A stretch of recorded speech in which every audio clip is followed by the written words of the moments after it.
স্পেনের পালমা দো মাল্লোরকা বিমানবন্দরে রায়ান এয়ারের একটি ফ্লাইটে আগুন লাগার সতর্কতা জারি করা হয়। এই সময় বিমান থেকে বের হতে গিয়ে অন্তত ১৮ জন যাত্রী আহত হয়েছেন। শনিবার স্থানীয় সময় ম্যানচেস্টারগামী বোয়িং ৭৩৭ বিমান উড্ডয়নের আগ মুহূর্তে এই ঘটনা ঘটে।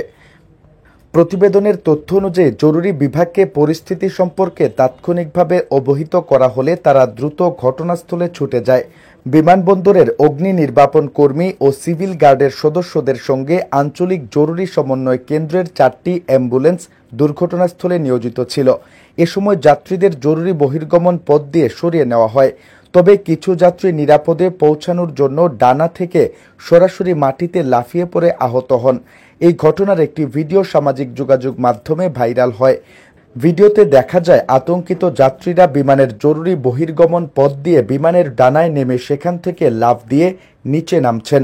আঞ্চলিক জরুরি সমন্বয় কেন্দ্রের একজন মুখপাত্র জানান, ১৮ জন যাত্রী আহত হয়ে চিকিৎসা সহায়তা নিচ্ছেন।